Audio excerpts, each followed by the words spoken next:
திமுகவை விரட்டியடிக்கும் தமிழக வெற்றி கழகம். நண்பர்கள், நம்ம போடக்கூடிய வீடியோக்கள் அதே போல விஜயம் உங்களுக்கு பிடிக்கும் அப்படின்னா இந்த வீடியோக்கு ஒரு லைக் பண்ணிருங்க. தமிழக வெற்றி கழகத்தை பொறுத்த வரைக்கும் திமுகவிற்கு எதிராக ஆரம்பிக்கப்பட்ட ஒரு அரசியல் கட்சி அப்படின்னே சொல்லலாம். இப்ப கிட்டத்தட்ட ஓராண்டுகள் முடிந்து இரண்டாவது ஆண்டிலே அடியெடுத்து போய் கொண்டிருக்கூடிய தமிழக வெற்றி கழகத்தை பொறுத்த வரைக்கும் இப்ப புதிதாக மை டிவிகே அப்படிங்கிற செயலி என்பது அறிமுகம் செய்யப்பட்டிருக்கிறது.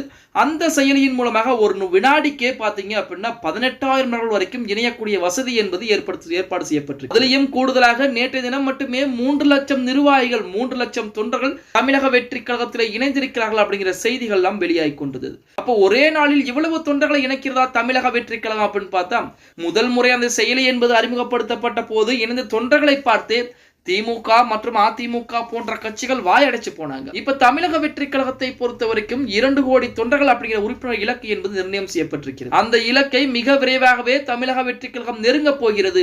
இன்னொரு புறத்திலே ஓரணியில் தமிழ்நாடு அப்படின்னு சொல்லி திமுக உறுப்பினர் சேர்க்கை மிக தீவிரப்படுத்தியிருக்காங்க. இப்ப அதே இடத்தில் தமிழக வெற்றி கழகமும் உறுப்பினர் சேர்க்கை செய்யக்கூடிய ஒரு சூழல் ஏற்படுவதால் திமுகவிற்கு மிகப்பெரிய ஒரு பின்வாங்கலாகத்தான் பார்க்கப்படுகிறது அப்படின்னே கூட சொல்லலாம். திமுகவை பொறுத்த வரைக்கும் நிறைய நபர்கள் மக்களை, அதாவது பெண்களை, குறிப்பாக பெண்களை பாத்தீங்க அப்படின்னா உறுப்பினராக சேரவில்லை என்றால் உங்களுக்கு மகளிர் உரிமை தொகை வராது அப்படிங்கிற மாதிரி பயமுறுத்தி எல்லாம் உறுப்பினராக சேர்க்கிறார்கள் அப்படின்னு சொல்லி குற்றச்சாட்டுகள் கூட ஆங்காங்கே எழுந்து கொண்டுதான் இருக்கிறது. அந்த இடத்திலே தமிழக வெற்றி கழகம் மிகப்பெரிய அளவிலே உறுப்பினர் சேர்க்கை என்பது நடத்திட்டு இருக்காங்க அப்படிங்கிற மாதிரி செய்திகளும் வெளியாகி திமுகவிற்கு சற்று அதிர்ச்சிக்குள்ளாகக்கூடிய விஷயமாகத்தான் இருக்கிறது அப்படின்னே கூட சொல்லலாம். பொறுத்து பார்க்கலாம். நமது தலைவர் விஜயுடைய தாக்கம் 2026 சட்டமன்ற தேர்தலில் மிகப்பெரிய அளவிலே இருக்க போகிறது அப்படின்னு தான் சொல்லி ஆகணும். ஓகே கைஸ், வீடியோ பிடிச்சிருந்தா மறக்காம லைக் பண்ணி விட்டுருங்க.